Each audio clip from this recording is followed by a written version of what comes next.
I want to establish the training center for the youth in Indonesia. I want to cooperate with my colleagues and want to empower them in order to face the globalization era.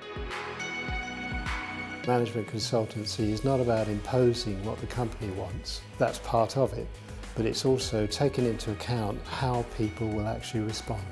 Will they stay? Will they be happy? Or will they want to review whether they stay or not?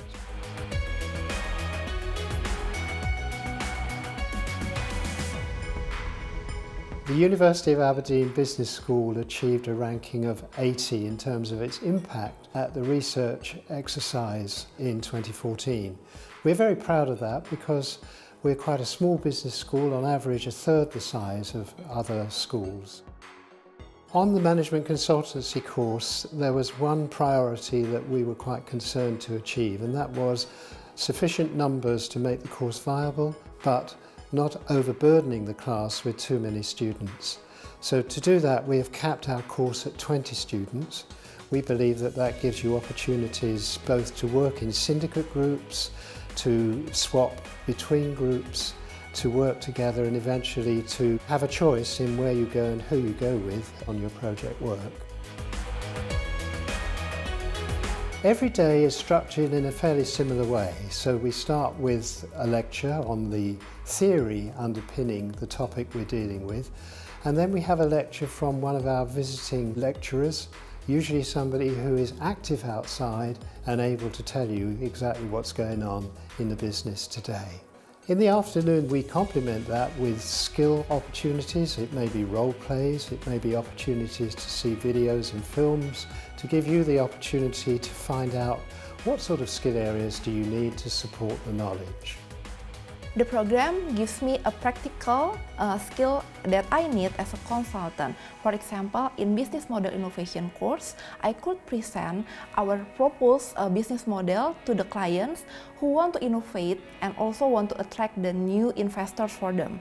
And it is really beneficial for me because it is the real client.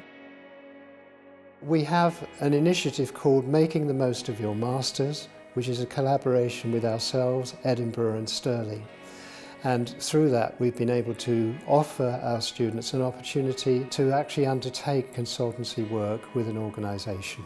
You will make a presentation to the board of your findings, and then you will write up a report based on that presentation. For my final project consultancy case, I work with a charity-based organization and they want to redesign their organizational strategy.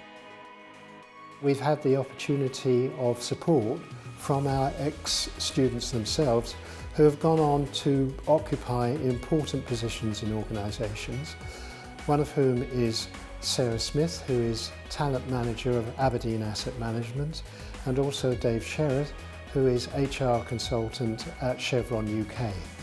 We started as a small asset management company and we've grown into a global asset manager, one of the largest in Europe.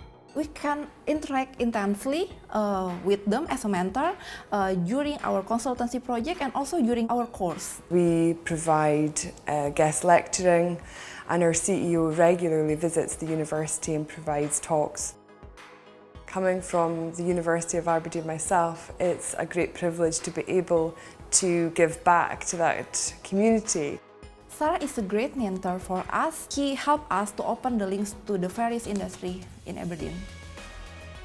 The people that we present to you and you will meet will become your allies, your supporters and your mentors as your career in consultancy unfolds. The great thing about the University of Aberdeen's programmes is they're becoming more and more vocational. Real companies like Aberdeen Asset Management will come into the programmes, talk about what they do as a real business and be able to relate that to the content of the programmes, which is really important. For me, Dr. Randall is my mentor, my friend and also my teacher. I'm very happy to choose Aberdeen. For me, Aberdeen is the best place for me to focus to my study.